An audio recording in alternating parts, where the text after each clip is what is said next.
like to always start with someone I'm familiar with, not necessarily like a friend, but someone I've seen before. So starting with a warmer connection can kind of warm you up and get you in the mood to meet newer people. But ask some questions to that warmer connection. Ask them, "Hey, what's bringing you joy today?" And then they stop, and then they pause, and then they look at you, and they'll smile. And then you get to open up that dialogue, and that helps you get more comfortable speaking to others. And then I always look for someone who looks really cool.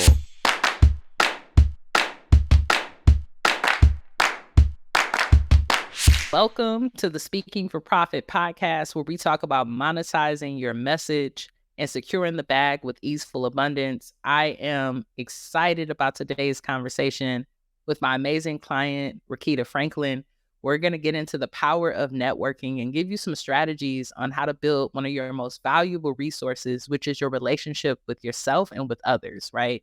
What I want you to know is that speaking for profit, consulting, even running an online business is all about having an amazing relationship with others. And if you're not able to network, if you're someone that's that fly on the wall sometime, maybe you're an introvert, or maybe you're a person who's like really extroverted, but you could take up a lot of space and people are telling you to calm it down. These tools are going to be great for you to continue to grow your business, grow your impact, grow your income, and do it in an easeful way. So if you are watching on YouTube, go on and smash that like button.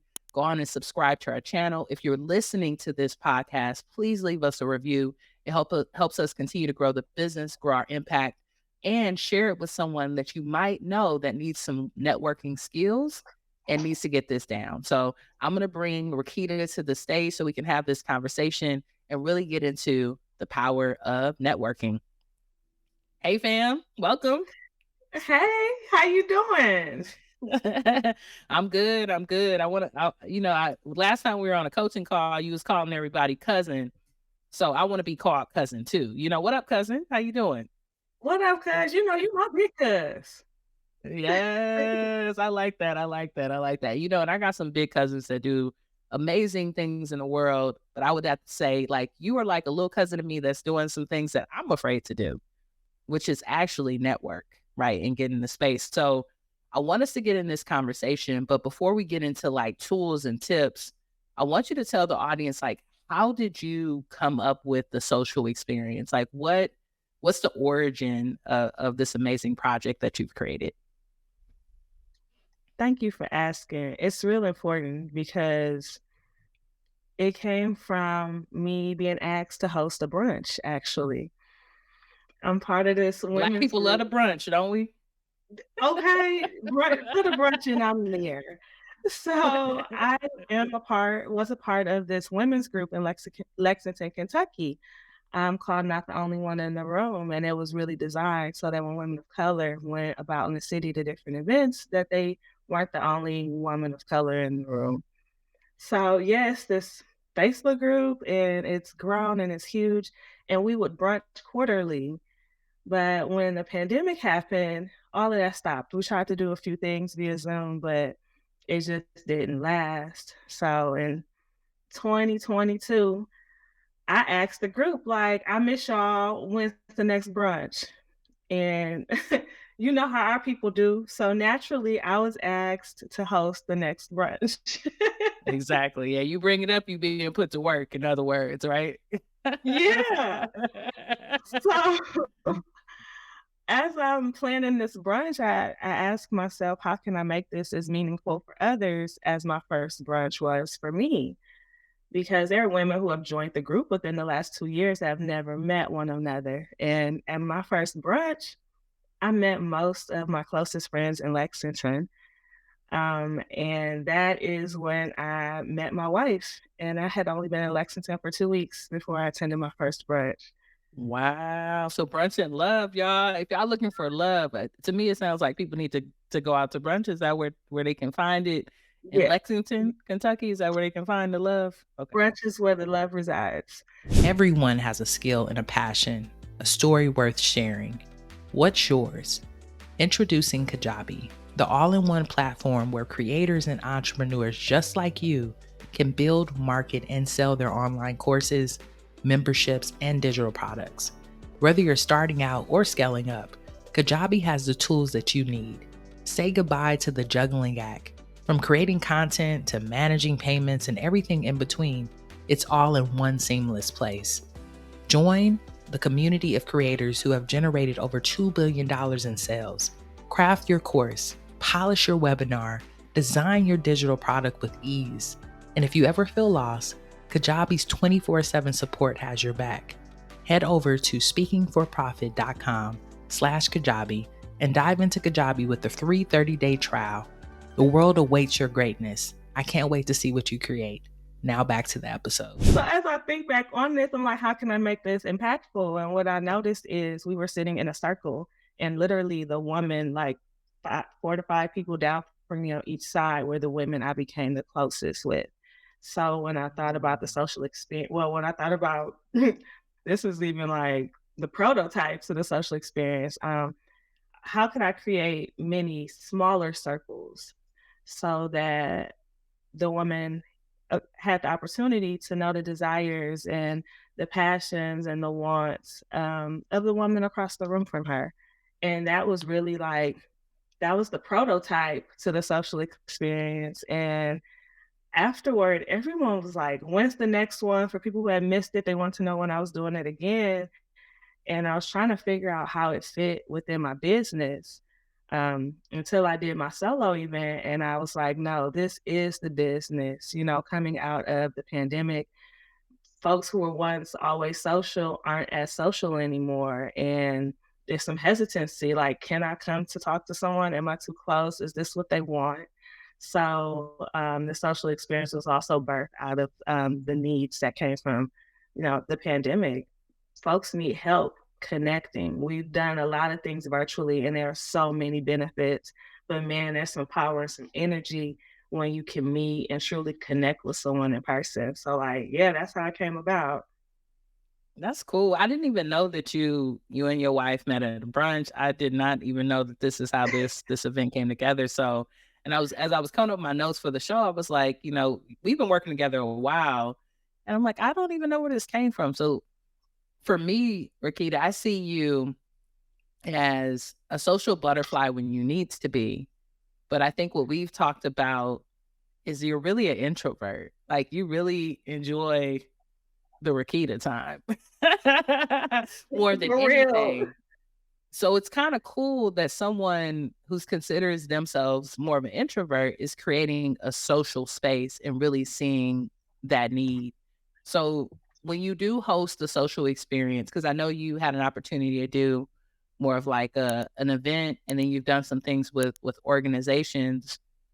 Where do you see people are having the most challenges after the pandemic with networking, and what are maybe like one tip that you're giving people to be able to get comfortable again? Because I know for me, I like to socialize, but when it comes to being in person now, I'm kind of awkward. I was already awkward, but now I'm a germaphobe. I got my hand sanitizer still. I'm not shaking your hand. I'm giving you that pound, right? Yeah. Pound it out. So, and for some people, especially in professional environments, right, that could be considered like a little bit disrespectful or informal. People want to shake your hand. So, yeah, like what are you seeing as challenges for folks? That's one of my challenges. And then like, what tips are you kind of giving to help people transition out of this just weird time that we were in? Yeah. One of the largest challenges that I'm seeing is that we are not talking to folks that we don't know.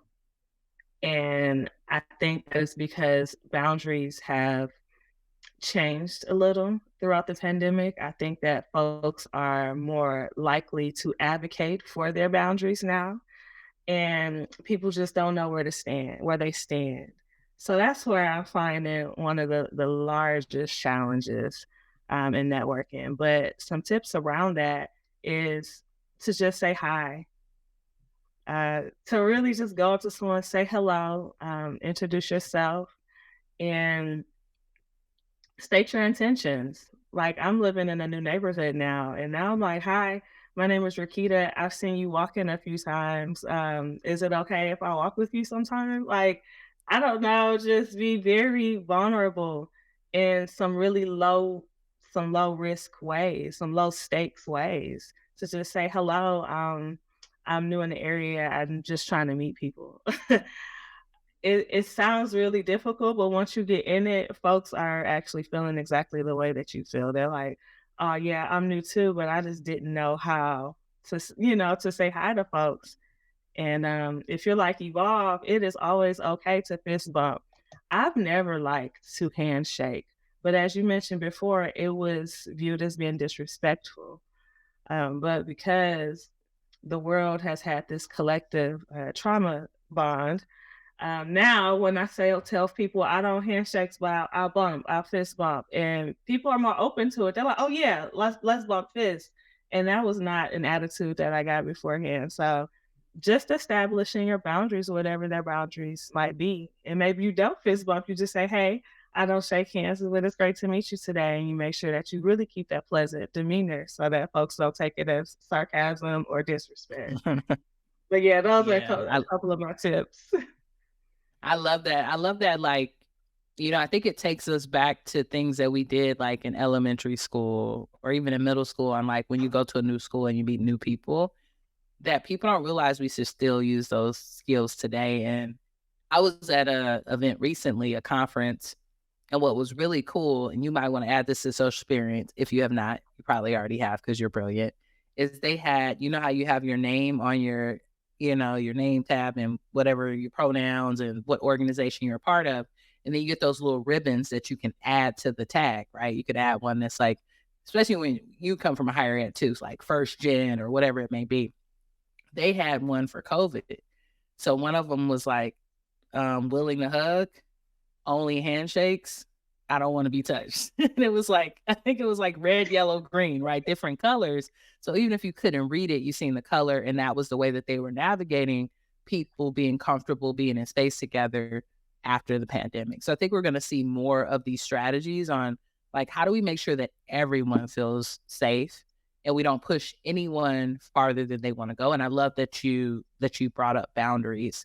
So when organizations bring you into a place, right? Because they bring a Rikketta in, they like, hey, we need some help with networking.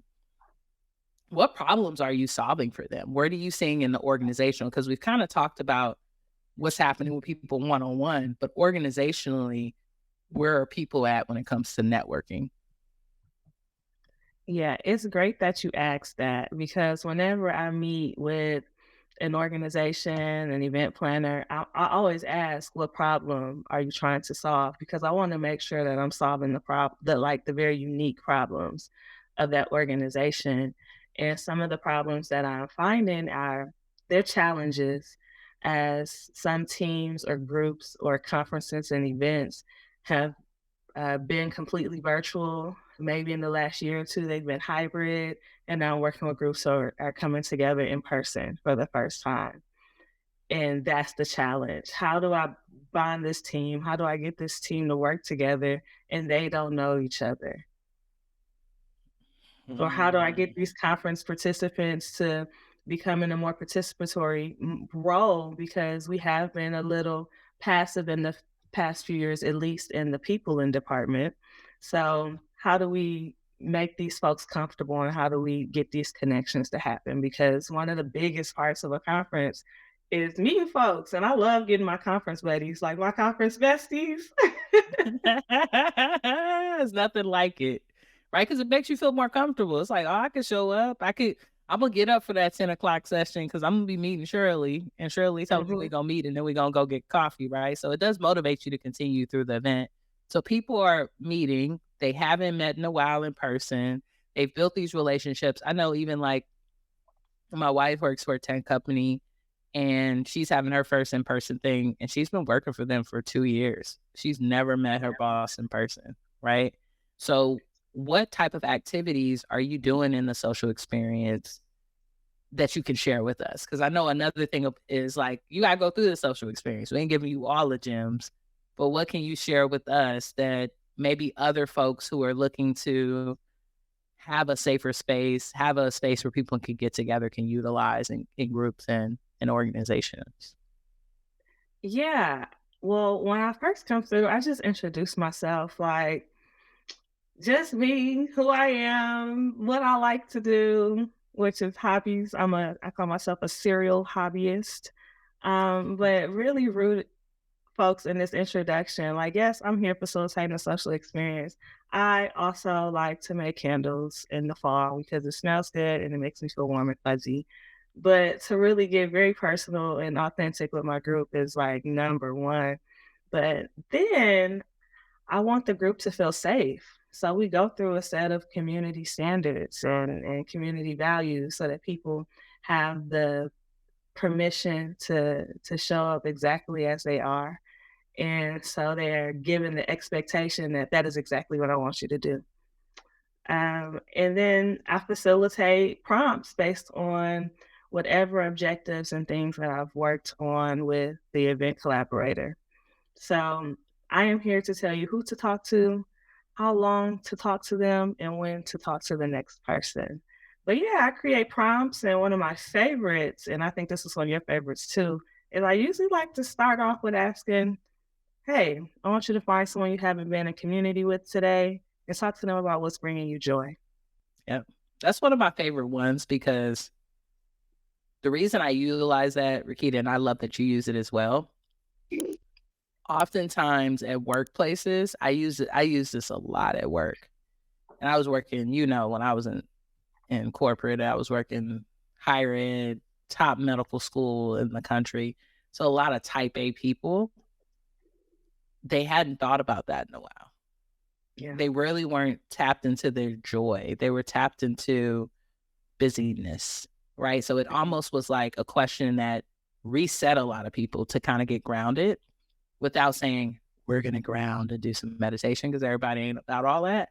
So I love that you're utilizing that as well, because I also think as a facilitator, you've probably seen this, depending on the answer, you get the temperature of the room.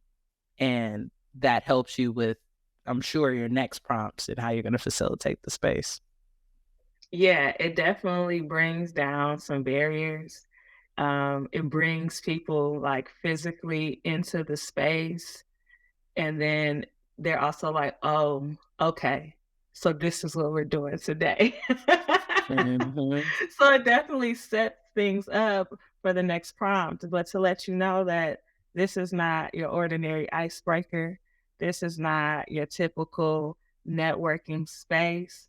This is a social experience, and strap in because we're gonna have some fun. Yes. And that's what I love about your work, Rikketta. Like, I feel like the foundation of it is joy and fun, even though you are moving people through also some more serious conversations. So let's talk a little bit let's back up a little bit because I know that you got this from this brunch, but then you went through a journey. I don't want people who are listening to this who might be new entrepreneurs who are sitting with their offer. We do this in speaking for profit, right? Like when you came in, you were like, I got a lot of things I could talk about. I could speak about, I could facilitate a lot of different kind of spaces.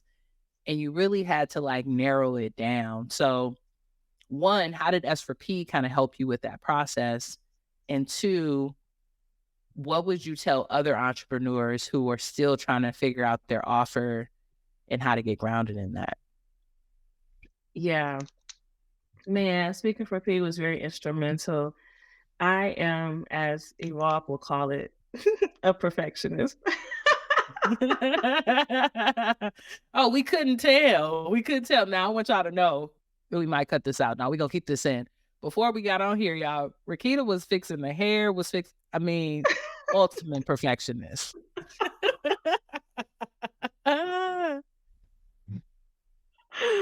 You are. So, You are. But that's because you care about your work though, right? That's what I yes, appreciate about you. It's like you care about it. You don't want to just put out anything. no, I'm gonna give the best that I have, and I know that it cannot be perfect, but I know that I have a best that I attain to, and I do understand when it is time to, give it over to someone else so they can work within their strengths. And that's shoot, to be honest, that's what helped me was having BX as my coach. And for them to ask me all the right questions, for them to give all of the correct suggestions, and most importantly, like for my coach to be my largest cheerleader. Like BX was there the entire way. Having the Speaking for Profit community hold me accountable. There are several times when I was asked, what did I do? And when you see all of these people articulating very clearly what it is that they do, I'm like, I need to figure this out. What is it that I do? And now I'm writing and seeing what looks good and what sounds good. And that would lead me to what I would tell others is it does not have to be perfect before you launch. You An affirmation that I like is that I am allowed to receive new information and make new decisions. I tried some things. I threw some things at the wall. They did not stick. I had to come back, figure out what parts I needed to keep and what parts I needed to adapt. So I would tell others to release it before it's perfect. Release it before, you think it is ready. And I mean, don't put out no mess now. Don't put out no mess and say Rikketta said just release it. But there's a point where we have to take our hands off of it. There's a point where everyone around you says, this looks fine. Live in that, release it, and then welcome the feedback that you receive. Oh my God, I love feedback because I want ways to improve it. I want ways to make it better because whatever product it is that you have, you will always have ways that you want to make it better. That's why there's second editions of things and newer editions of things, and you can buy the add-on. That's why that's there. So release it. It looks good. Go on and release it, family. And I love that you mentioned feedback, Rikketta, because the truth is this: if you don't release it, you'll never get feedback. Right. And I spent myself in cycles too when I was starting S4P, when I was thinking about like speaking and consulting. I remember I was like, I could do this, but how's it gonna work with my job and what's gonna happen? What is someone to like? I went through a whole lot and then I just had to finally do it. And the more reps you get, the better you get. And I think for you, like you showed up on coaching calls many times, frustrated. Why don't I know? I want to know, and no one else. Everyone else knows, and I don't know. And now you're leading a co-working space and Speaking for Profit University. You're the person who's cheerleading people on. You're the person who knows exactly what your offer is, and you're helping other people, right? So I definitely have seen you transform into a leader in this space, not just in Speaking for Profit, but in entrepreneurship. And I want you to know that you have so many gifts that you can pass along to other folks as well around not just networking, but building true relationships with people. I think that's why you are the queen of the social experience, because you know how to build really solid relationships. Yeah, I just understand that we need them. Like when they say it takes a village to raise a child, it takes a village to raise a person, period. And I am so thankful for the people who show up for me in the huge ways in which they do show up for me. And then I love to be able to give back. I understand that this is a give and this is the receive, and it's just that I got you. And I just keep people in my circle who got me and I got them. But we can't do this thing alone. We weren't meant to do this thing alone. And whatever a community looks like for you, you better take it and hold on to it tightly, okay? Because not everyone has one. And I think that's the difference between successful folks. That's just the difference between me being able to operate within my joy and not my scarcity. Is because my community shows up for me and they let me know that I'm never alone and that I'm gonna make it. Yeah. Yeah, I clip that up because that was powerful. That one right there. People need to hear that. Attention public speakers, coaches, and consultants. Ever dreamt of booking 5-figure speaking and consulting contracts? In just 5 days, I'm teaching my tried and tested system to elevate your speaking and consulting business. Forget the cold emails, bypass the salesy pitches. This challenge is about building genuine high-value connections. And here's a promise I have for you. With a commitment of just 1 to 2 hours a day for 5 days, you're going to witness transformative results. On day 1, You'll learn how to craft a business strategy without cold emails or paying to speak. Day 2 is all about you redefining your profile to attract decision makers ready to invest in your expertise. By day 3, you'll have your very own 5-figure sales system to turn contacts into clients. By day 4, we will have you automating your funnel with proven templates and scripts. And day 5, I'm going to teach you how to master the art of discovery calls with a step-by-step checklist and exclusive 5-figure sales secrets. Whether you're just stepping onto the speaking scene or you're a seasoned pro, this challenge is tailor-made for you. Dive into the strategies that I have used to generate over $2 million in earnings the last few years. The journey to a thriving 5-figure speaking and consulting business begins with this challenge. So are you ready to redefine your limits, accelerate your growth, and bask in the limelight of your success? I want you to join the 5 Days to 5-Figure Speaking Challenge now. Let's rewrite your success story together. Simply head over to speakingforprofit.com. You're going to click that button that says 5 Days to 5-Figure Speaking Gigs so you can get started with the challenge. Can't wait to see you there. All right, now back to the show. So one of the things that you and a few other members came up with, I wasn't even on this call, just to let y'all know, y'all, like I do coach at Speaking for Profit, but sometimes, I got to run the business. So we have amazing coach BX who holds CEO accountability spaces and holds other spaces within the group. And shouts out to BX if you're listening. I really appreciate you and how you've committed to S4P for years at this point. But y'all have this thing that y'all put in the chat called abundant behavior. And I had wrote this down in my notes, right? Because I was like, other people need to really be seeped in this abundant behavior. And what I want to say, Rikketta, is not only have I seen your business grow, I've also seen your mindset around money grow, right? And how you know what you expect and you know what abundant behavior is. So for the audience, like, what is abundant behavior and how did y'all kind of come up with this mantra is what I'm going to call it? Abundant behavior is when your cup is overflowing so much that you can't help but just lean over and just pour some in somebody else's cup. Okay, that's abundant behavior. It came from opulence abundance, okay? Because all they give is this abundance, and that's abundant behavior. And abundant behavior is living in your core values. It is showing up. It is people being able to see what your core values are before they even hear them. That is abundant behavior. So, yeah. Yes. I'm gonna just let y'all know I'm probably gonna get some shirts or something with it on it. It's a part of the brand now. Like it's in the chat so much now that I just love it when it comes up. I'm just like, yes, and I always gotta put a little, money bag on there because I think it's really teaching everyone how to give more and how to receive more. Even if they weren't on that call with y'all about abundant behavior, there's a power in when it comes to the chat and everybody loves it and everybody writes it.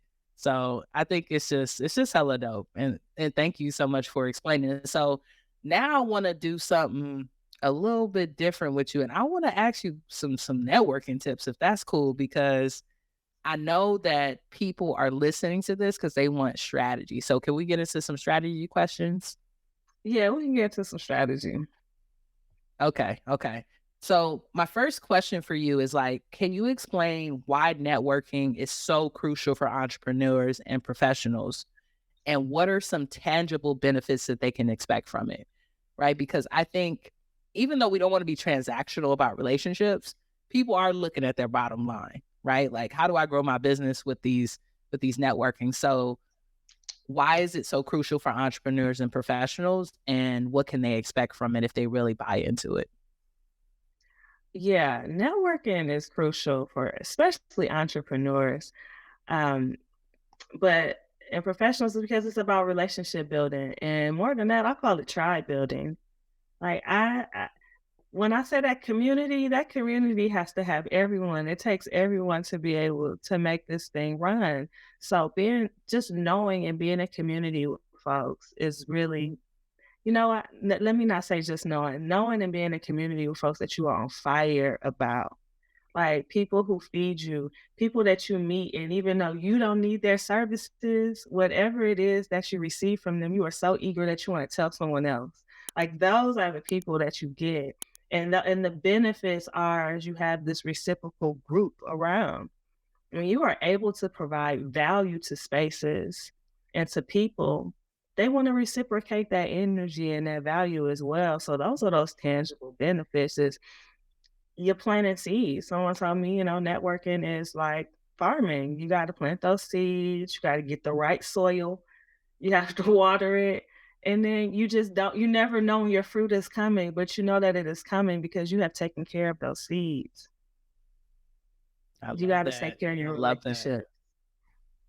You got to, right? And they'll take care of you, I think, Yeah. in return. So, what would you say are like best practices around effective networking? And then what are some things that people should avoid? Like what is like a networking no? And then what are like a few best practices? A few best practices for me, especially now that I work from home, like I told you before, this is the social experience headquarters. Welcome to my office. So Yes, you letting us in, you yeah, letting us come in. on I through. appreciate that. I appreciate that. That's very abundant behavior of you, letting us into this space, right? Letting us be here. Yeah, we appreciate it. Yeah, so the most important thing for me are to speak affirmations to myself around connection and around letting others in. Um, are you in a space and a place to meet new people? Because if not, and you show up anyway, that could be a no-no.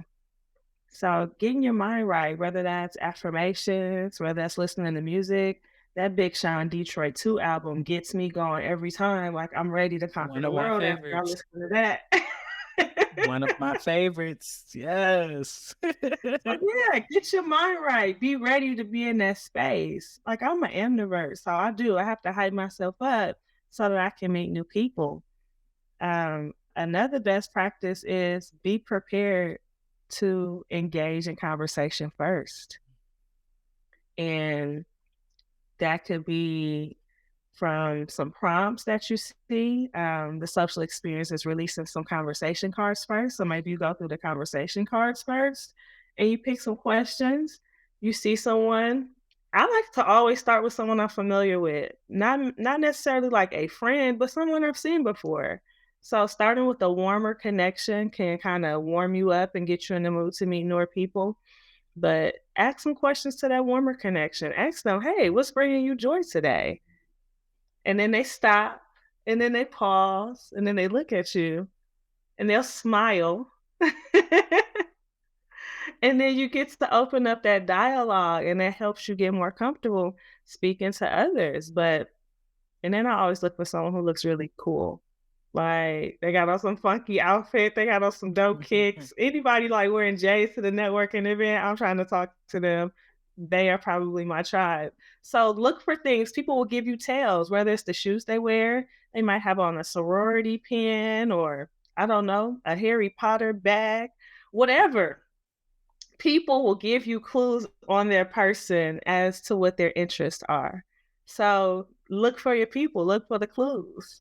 I love it. So What's a those are my no? the no-no is to expect that folks are gonna come and talk to you. Like, if you are listening today, you have an advantage. We are to assume that others don't quite have this advantage and they may not be willing to talk to you because they don't know how to engage in those conversations or to start those. So, um, stand to yourself, going to the event and kicking it with your friends, which is what I do sometimes. When I show up and I'm not in the mood, I didn't get my mind right. So now I'm just hanging out with my homegirls. So don't just kick it with your friends. But maybe you ask your friends who else they know in the room, and maybe they can make that warm introduction between you and someone else. But you can't just stay in your friend group. And a no-no is depending on the event, but if there's alcohol involved, just one drink. Just one drink. Drinking in new environments can leave you liable to feel it slightly different. I learned that in my alcohol skills training class. And then also you don't want to smell of whatever it is that you're drinking, because even if you've only had one or two, you may smell stronger than that, and it could be off-putting.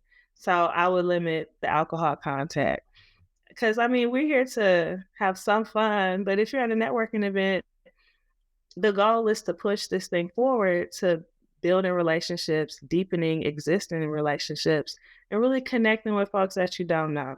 And, if you want to take a drink, go see your favorite bar afterwards with your favorite bartender and get it exactly the way that you like it. Save it for after the networking, right? Save it for after Save the it for networking. I love afterwards. that. Go to your favorite bar, save your money too, because sometimes it'd be a little bit more expensive at them events. So you mentioned this earlier, Rikketta, that you're working with organizations, they're just getting back in person. But I know there's some things that are still happening virtually. So how does online networking differ from in person? And what strategies should folks use for that? Because, like I get invited to networking or lunch kind of marketing events all the time on LinkedIn. And sometimes I'm like, I don't really know. I mean, even though I do a lot of things virtually, I'm like, I don't know if this is going to be beneficial. How am I going to meet people? So, like, what's the difference there? And what are strategies people should use online when they're doing like more virtual networking? Yeah. Um, with the online networking, obviously there are some benefits because you can get people in the room or in a space together that you may not ordinarily be able to get into one space. But for online networking, I would suggest that if this is a group that you've had other online events before to get people used to this space and this modality, um, and it would be to have prompts. I have found that whenever I'm in especially a virtual networking space, they throw you in a room with 3 or 4 strangers, and people are just sitting there looking at each other, and then, someone It's maybe hella takes awkward. charge. It's hella awkward. They're like, "Here's my name. This is what I do. This is where I work." Cricket, cricket. So I would send folks in rooms with prompts. That really gives folks something to talk about, and even if they sway from the prompts, it gets the conversation started. And I would put people in rooms for no more than 7 minutes. There have been groups where I've been in rooms for 10, 15 minutes. I would cap it at 5, but depending on the size of the group, you want everyone to speak. But if everyone doesn't get the opportunity to speak, then that is an invitation for folks to continue these conversations later. And as an event organizer, that's the next thing. I would encourage groups to continue these conversations later, encourage folks to drop their handles in the group, whether it's for their LinkedIn or if you have an internal messaging system, so that folks have the opportunity to get back in contact and start these conversations later, deepen those conversations, or collaborate with this person. Because after a good conversation, I'm ready to collaborate. I'm like, what can we do together? Yeah. How do you follow up with folks, right? Because I think that's something I struggle with. Like, you meet all these great people at the conference or even virtually. Do you have any follow-up strategies that you would suggest for folks to make sure that the relationship keeps going, that is beneficial for both people? Yeah, definitely. Some strategies for follow up. One of the easier ones is LinkedIn. So if the other person uses LinkedIn, I like how they have that QR code now, so you can kind of just link up in person, just ask, like, I really enjoyed this time with you today. May I stay in your personal network or may I stay in your professional network, and share those, and you can really nurture that relationship through LinkedIn because you get to see what they have going on. They get to congratulate you on the things that you're doing, and you have a higher awareness of what people are doing and some of their passion areas, because LinkedIn is like that now, where folks are really sharing more about themselves. And I have a networking tracker that I use, and I would love to share with anyone who would like it. But this networking Definitely. tracker Can just we can lines we up. give it to the audience? Yeah, we can give it to the Okay. people because Oh, yeah. y'all getting a gift, y'all. Y'all getting a gift. Wherever you at, you better like hit your steering wheel if you're driving, or give it a round of applause because y'all getting a gift out of this episode. That's what's up. I need that. I need that immediately. Immediately. Immediately. Yeah. Yeah, the networking tracker because I'm a spreadsheet type of gal. So yeah, this networking tracker just has who they are, where you met them, like what conference you met them, what industry they're in, just some notes so that you remember who they are and when you met and follow up. A good time to follow up is during a holiday. If you've met them at a conference, maybe a few months before, like right before early bird registration ends to see if your conference buddy is going to return. So those are some good times when the conference is approaching or to share information that they may find useful. You've had these conversations, you learned a little bit about them. So maybe you share an article or an upcoming event or a new podcast that you heard that really made you think about them. Because we think about these people later, but we don't often reach out to them. So just finding some ways that aren't so buttoned up and formal and really human and natural, whatever is natural for you, those are the ways that you follow up. I love that. And the thing that I love about what you mentioned, Rikketta, is that it's really about being an active listener, because you got to really know that person or have had a good conversation and be like, this podcast is great for you, or hey, check this out. I thought of you. And I have a colleague who was doing this a few years ago. They would go to speaking clients, right? Like they would get speaking and consulting contracts, and they had a question in their form: what's your favorite cereal? And then like 3 months later, they would send a box of the person's favorite cereal them with a thank you card. And I thought that was so cool because it's like, it's something that you don't expect. And who doesn't like a good bowl of cereal after a stressful day? So there's so many ways that you can do it, but I love that you're speaking about really being intentional about not just being transactional, but really building relationships with people. So one of the things, as you know, Rikketta, in Speaking for Profit, we're all about building our own economy, passing the bag, and building relationships with one another. And I know folks are listening to this and they're like, Rikketta, cool. Rikketta securing these bags, the social experience. How do I build my own business? And might be thinking about speaking for profit. So for you, if someone's thinking about it, what maybe 1 or 2 tips you would give them on how to prepare to be a part of our amazing community? First of all, if you're already thinking about joining Speaking for Profit, it's time. Um, it Stop is thinking, right? time. That's the tip. Stop thinking. Stop thinking. But no, for real. Um, Before you join Speaking for Profit, I would encourage you to think about what type of life you want to live. And that's what really got me started as an entrepreneur, to be honest. Like, what type of life, what is the lifestyle that I would like to attain? And then what do I do within my strengths to get there? I think that is important because Speaking for Profit is an organization that not only helps build profitable businesses, but builds sustainable businesses with healthy business owners. So knowing what kind of lifestyle you want in advance, that really helps.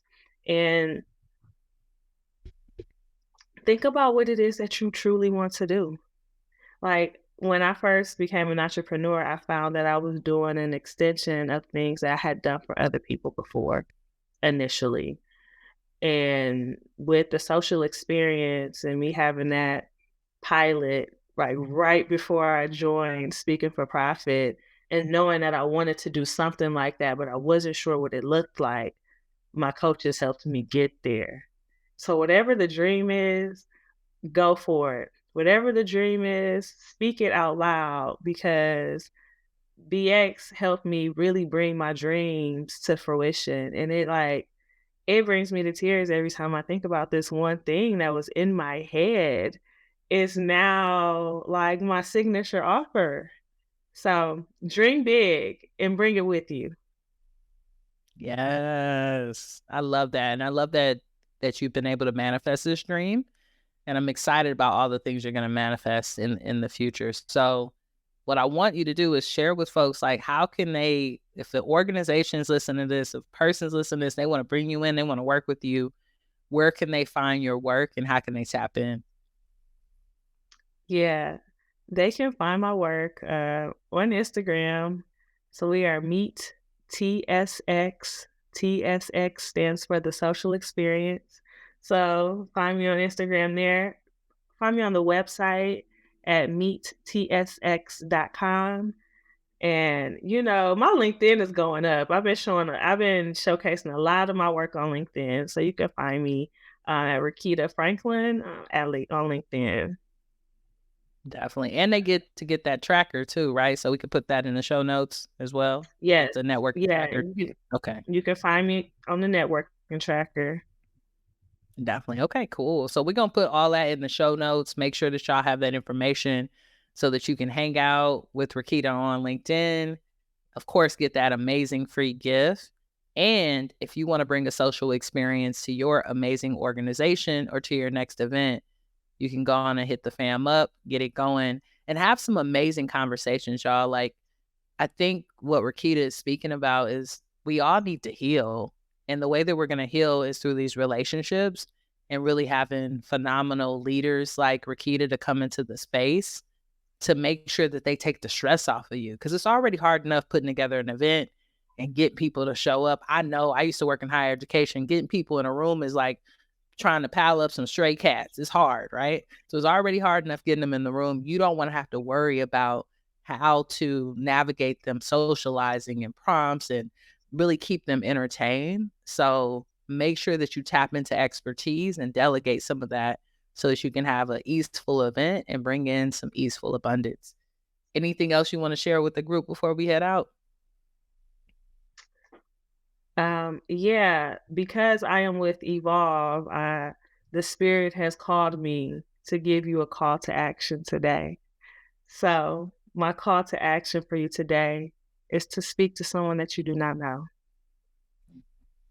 Have a new conversation with a new person today. That's what I got for the people. All right, y'all, go do your homework. And after you do it, make sure you go connect. I'm going to give y'all like a tip, and this is like a secret tip.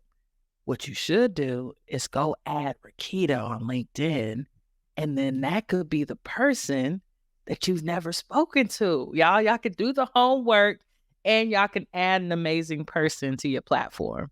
So go tap into that. And I love that you brought in the action step because we all need that to make ourselves better. So thank y'all for listening to the Speaking for Profit podcast. If you're watching on YouTube, like and subscribe. We got more interviews just like this one coming up.